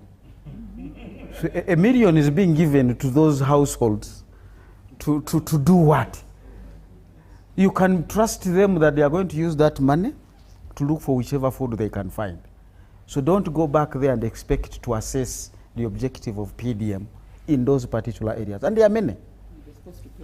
Now, when you come back to put in the economics, you learn from how did the others do it. There are people who have done this, that before you give people money, first cover their basics. And this has happened quite broadly, and the actors are also in this economy. BRAC became a bank, but there's also the BRAC NGO. They call it a graduation model. You must graduate a person to a level where now they can manage money and make sense out of it. You're not going to just throw people into the money economy by giving them $1 million. They need to be prepared. Have they covered their need now? That Karamojongo or whichever other person, and you don't just talk about the Karamojongo only. They can be elsewhere. Before you give them the money, 1 million, and you think they are going to invest it in wealth creation, they are going to go first cover that basic need. How have you covered their vulnerabilities?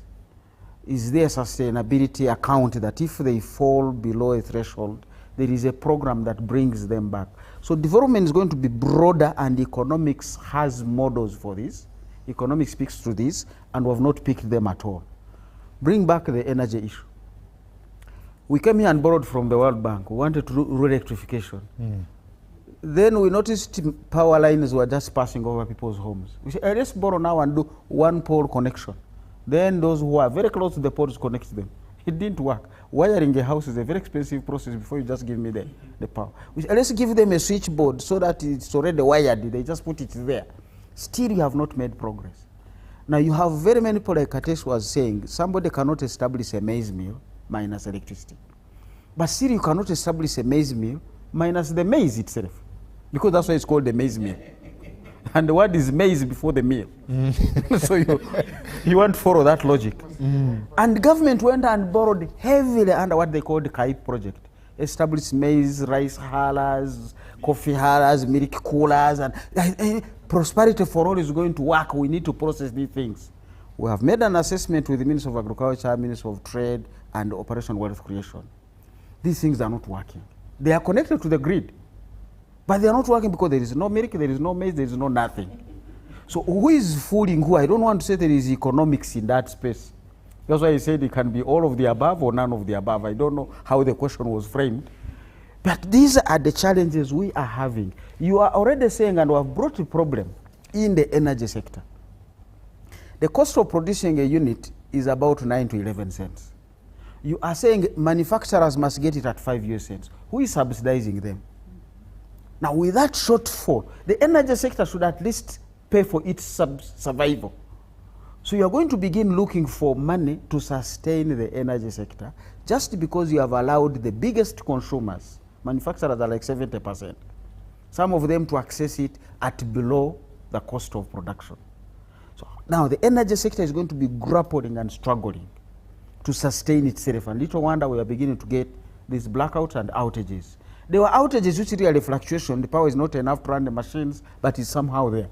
But now you're completely getting outages. And I don't want to put this on you this year, because people will easily say, hey, because Umeme left, now we are having this. It's a policy issue.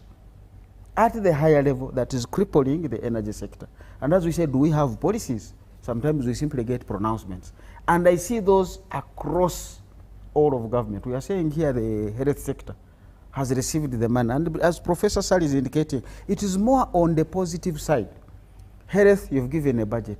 Education, but it's like putting an egg, one egg per tray.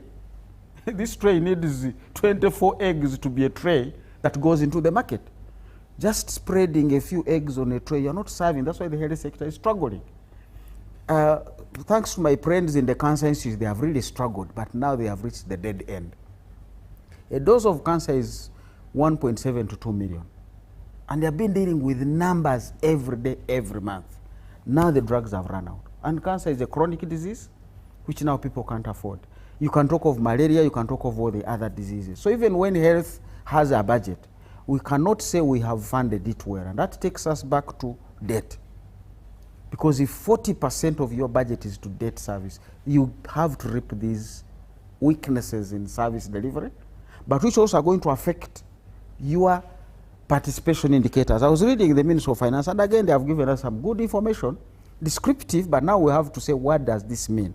Labor force participation rate in Uganda has been going down over the last decade. It was about 52.6% in 2016-17.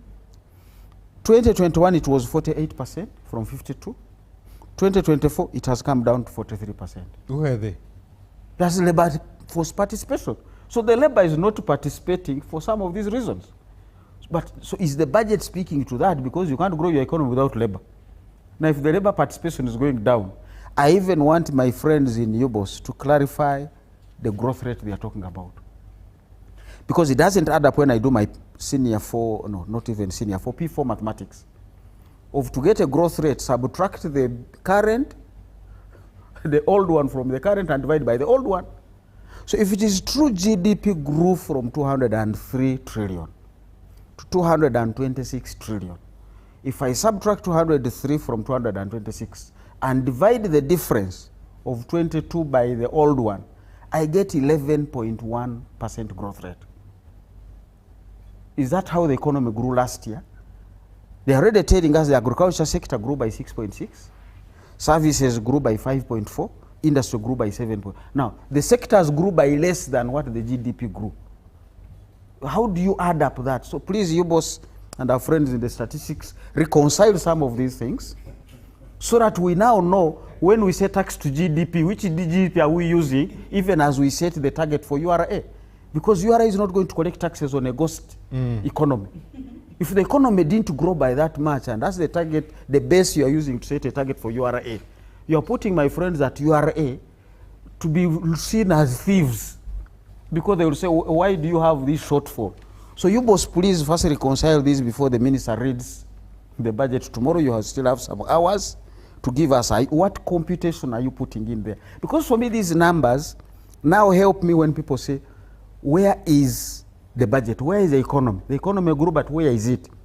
And I really want to explain to the people where the economy is. Japan has a tax to GDP of a debt to GDP, 230% plus. But Japan does not use its money to pay its debt because it has invested $1 trillion in American bonds. $1 trillion gives them, at the current interest rates that they have been having, over 300 million US dollars, which now they are going to use to pay their debt. Japan has negative interest rates sometimes. People lending to the Japanese government, they are citizens, but they are lending at 1%, at 0.5%. The Ugandans are going to be lending to their government at 18%. Now, you don't want to talk about debt to GDP. Little wonder Japan is still able to offer the services to its citizens, and Uganda is unable to do that until we reconcile these policy issues. Whether the budget is 100 trillion, 200 trillion, some of these are policy issues. And until this person, like they are saying, why should I sell my land to put a child in school and then the child can't find a job? And as labor participation rate is coming down, you need to find out why. As I said earlier, if poverty is going down, net enrollment is also going down, what is happening? The children are going to forage for fruits to survive. They can't be in school when they are hungry. PDM hasn't worked for them. The roads haven't worked. What exactly is the problem there? I think economists need to get the space and this cannot necessarily be learning from the 90s, economists sitting in government. There used to be some of these outfits. Unfortunately, we made them agencies permanent. But in the 90s, government survived on, say, export promotions, something, policy analysis unit in the Ministry of Finance. It became the macro department. It would be given an assignment. Work on this for 2 years and go away. Now we made them agencies and people found jobs permanently. But certainly there are things you cannot fix. The little interaction, as I end, that I've found in the military, how did the NRA succeed? General Sale was not in the zone of forces that you control Mbarara, you control Masaka, you control. There were people zoned there. But his mobile division would go to where there is a crisis. If Katonga needs reinforcement, he comes there, fixes it, and goes away. You may want to adopt that model to say, how do we deal with the labor policy of government? We need to scale down human resource. 480 people are too many to pay, leave alone to increase their salaries, because we can't find that money. But that is not going to be done within the ambit of public service. Public service will need some outfit of individuals, human resource, economists, statisticians, accountants, to come in for 1 year. Come in, sit there, come and guide, let them go to implementation. They do a diagnostic, they even say who is stupid. One of the things we learned from Elon Musk, and I've been telling people in my friends in public service, he just sent an email. Can you list 5 bullets of the things you do? Do you know people failed to find the listing of what they do? But they are there being paid. And I remember in the restructuring of URA in the 90s, this is one of the things they asked people. There used to be a commissioner, assistant commissioner, senior revenue officer, junior revenue officer. All of them, when you ask them, what do you do? I supervise the revenue collectors. There were 28 ranks. So you have a rank file up there, and the only person collecting the tax being supervised by 27 people was down here. The recommendation was simple. The 25 ranks must become 5. You have an option to resign, get your package, or if you stay, all the 28 are going to compete for the 5 ranks. And should you lose, you go minus. Now that can only come from an external, not an internal process. And I think we have reached that level. That's why for me, the president giving us that priority, rationalization of expenditure by restructuring government. Okay. That for me is the beginning point. We can't fix anything minus that. Even security will be endangered, which is priority number 1, because it will run short of funds.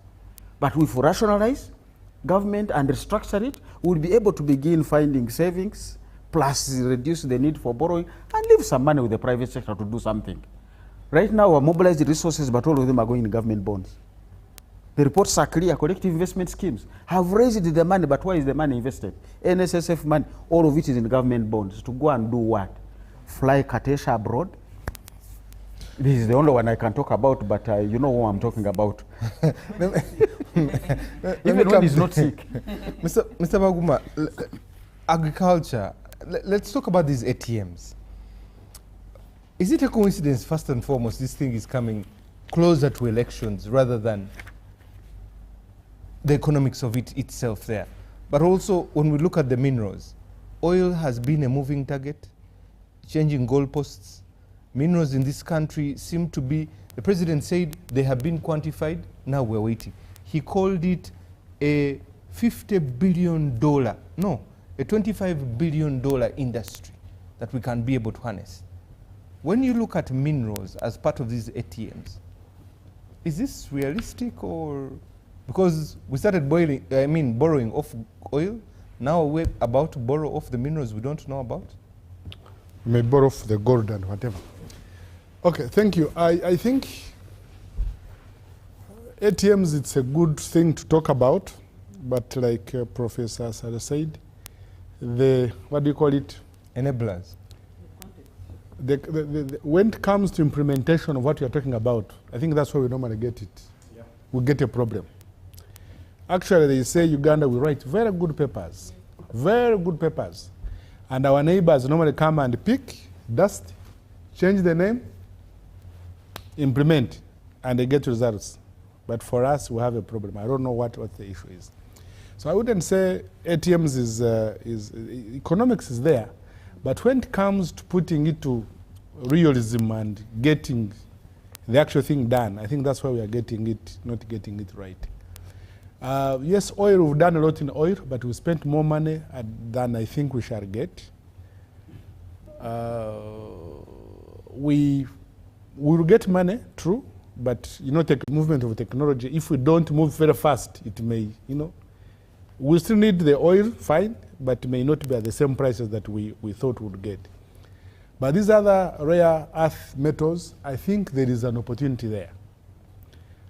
And if we do it right, we would actually get more revenue from there than we would be getting in other areas. But I think we've been we've been a bit slower than we should have been to get revenue out of it. And maybe it could help fill the gap of the revenues we are looking for. I know the president put a ban on exporting raw minerals. I don't know whether the ban is going to run for how long, whether we are able to attract investors that can come and actually add value within the country and give us what we are looking for. I think there we need to do more work in that area so that we can generate the revenue we are looking for. But I know they've done a lot of systemic research on what quantify what we have in the country. Yes. It has been done. We know what we have. But then going into real production, I think is the area we need to go. Whether we are able to attract the right investors, I wouldn't want to talk about some of them who come here, present, we have enough money to do this after a short while.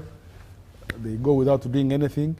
But I pray we'll get somebody else that will do something better that can now support the budget. And I don't want to link, I want to link to what I think you said earlier about borrowing. Borrowing with bonds, yes, that's direct into the government, but through the banks. But where they come and borrow directly from the banks and crowd the private sector, now makes it a bit more difficult for private businesses to thrive. And instead, the interest rates go high, and the banks look at it being more risky. That's why we find quite a number losing their businesses. And therefore, if you can't, the businesses can't have that financial base, and they are competing with investors who come into this country that have money from their countries that are a bit lower, like the construction sector. I think more than 80% are being done by foreign construction firms. And the money is being repatriated. Remember, for them, when they make a profit, where does it go? Back. Back. If Ugandan did it, I know we've done local content, where people were saying you must subcontract at least 20 or 30%, you must do this. But what percentage are we retaining in this country? And for me, that's a bit of a challenge. And minerals, we don't have capacity as a country to exploit them. We must import people with their skills and equipment. So you find that if you are going to invest 2 trillion in, say, in iron ore in Kabale, which is being extracted right now, and some of it going to Kenya, you find that the equipment, 80% of the money you will spend the money outside. And those who are investing in there will take the money outside. What remains becomes very, very small. I don't know whether the budget will look into the government will put up a company for minerals, isn't it? Yeah, there is a company waiting for capitalization. Capitalization. For me that we need to Yes. prioritize. So now, we should be thinking about capitalizing that company so that it's able to gain capacity. With the way we train the team in the oil industry, we also train our own people so that we can extract what we think is good enough, so that we add value within the country, then the country will generate enough revenue to support the social sector that we are crying about. Thank you very much. Julius, because Honorable Katesh talked about enablers, Dr. Mhumza has talked about them, Professor has also spoken about them in reference to electricity and infrastructure. What should inform the enablers for these 4 priority areas? Because I know you have also written a report on some of the national parks that need roads to be done. But what should inform these enablers for us to put money there? I think it is simple, really. It is a question of and I think Dr. Moore said it very well. A maize meal, you need maize first. Just first to do that. And then you see where the demand is coming from. If the market requires that you need maize flour, then you are going to bring in a maize meal. If the market requires that now you need cornflakes, then probably you don't need a maize meal. So what determines the enablers, first of all, for me, is around market. And I'm dealing with agro-processing. It's around market. What does the market want? And I mean, and Dr. Katisha, I think here you find that if you go to Shema, it will take you probably the next 100 years to manufacture a pin, because you don't have the advantage of doing that. There is somebody else doing that. But if you come to the chicken and the eggs and the vegetables, probably that is where you are likely to find an advantage in terms of satisfying that particular market. Now, the enablers, therefore, for the agro-processing is about what the value you are going to add that is going to fit into the demand outside there, and that is the market. So when we are here saying that we are going to put money, I'm very sorry about my friend at Chiramoto Corporation. We are here, we're saying we're going to put money in Chiramoto Corporation, we are going to put money in the banana initiative in Bushenyi, we are trying to add value to the banana initiative. I don't know the market for banana flour, where it is, and I don't think we have ever even sold a spoon of banana flour to Kenya. I want to see an investment that is going to deal with satisfying a particular market. And that's why right now I'm so excited about our export to agriculture in terms of powdered milk. Why did it happen? It happened because Algeria said we want powdered milk. They didn't want your fresh milk. No, they said powdered milk, and they came here and said this is the kind of powdered milk we want. Farmers competed, and now there is an $8 million market in Algeria for milk. So what is going to happen now is that government will come and say, okay, what do you need to be able to supply the 2,100 tons of powdered milk to go to Algeria? So that's going to be the enabler. The enabler now is going to be, okay, do you know what? We need to ensure that we have enough electricity, to make sure that our plants are working. We don't want the blackouts, for example. So you, dear, please step up.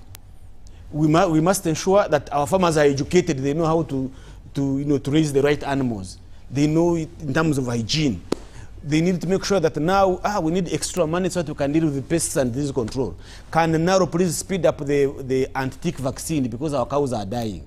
Now, that's when you begin to do that. Otherwise, if you start with the enablers and you forget that the mother issue, the mother baby needs first to grow up before you start other things, then we lose out completely. So let us have that thing in mind, that thinking of ensuring that we are going to invest on the enabler to support the ATMs, and that investment is directly addressing a particular market area. So yes, the enabler, these ATMs are very good, but really when you look at the way we have budgeted for them, because if really you say agriculture is your #1 thing, I really would want to see more money really in some of these, in terms of these particular areas.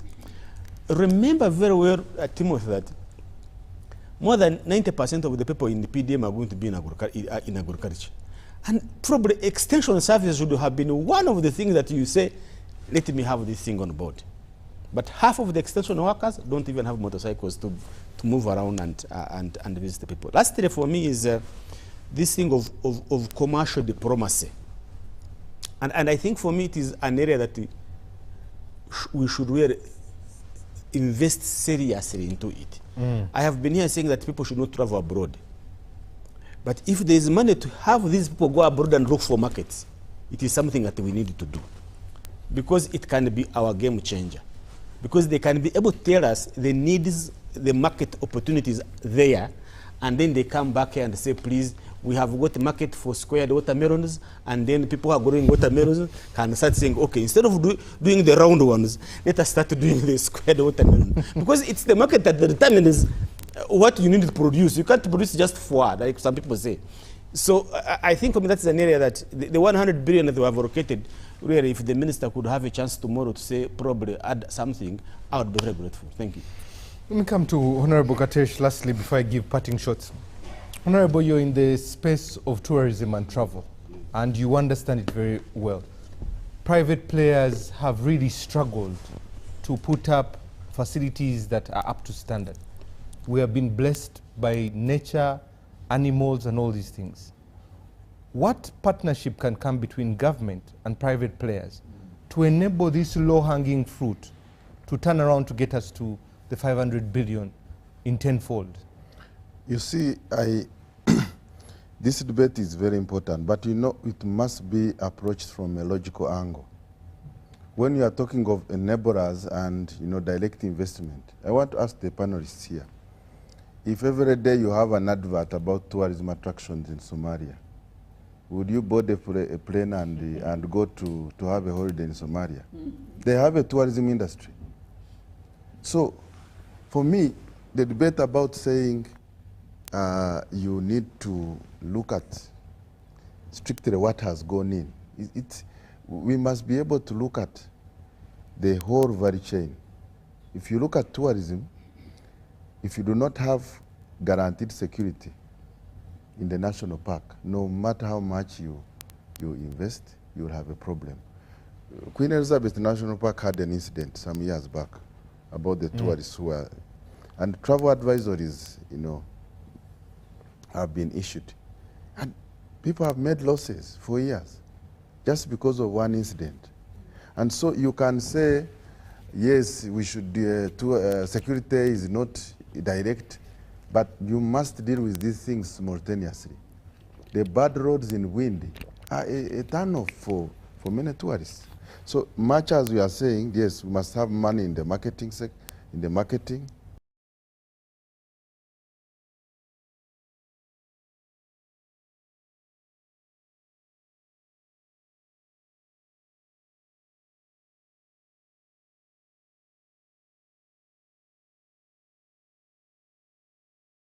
clean water if you are basically fetching water from underground. So for me, we can have this debate about chicken and egg, but sometimes connected and you cannot discount the other.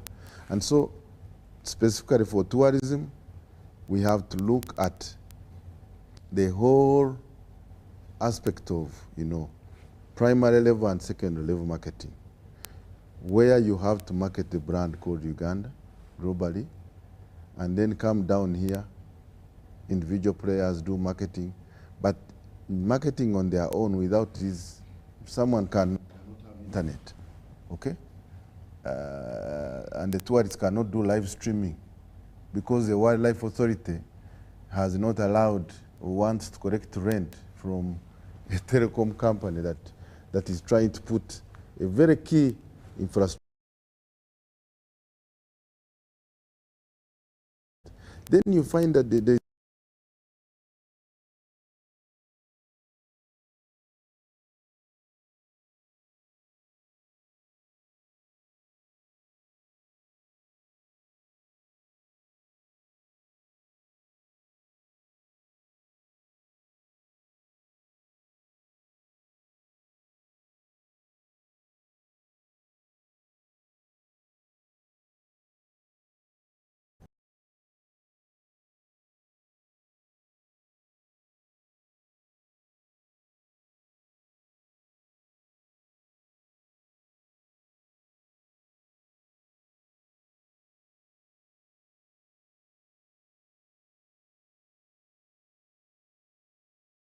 for tourism sector, okay? So the whole debate goes back to government, the level of efficiency and being able to sit as government and look at these things and the interconnectedness so that as we plan, we do not neglect a very important enabler. at the expense of the other, because you may not achieve the results you will market, but when the neighbors are neglected, the experience will downgrade whatever marketing advantages you have got. Okay. Let me read a few messages so that we can have parting shots. Good evening, General Nyangweso. Promotions, these promotions. Thank you for the show. My name is Julius. Fueling growth can only be able to get done if a country can emphasize export. Our comparative advantage as a country is human resource and agriculture. I would like to hear some prepositions on our budget that should focus in this area. For our resources to young people, we need to invest heavily in getting them skilled in aquaculture, animal husbandry, specifically to export to Egypt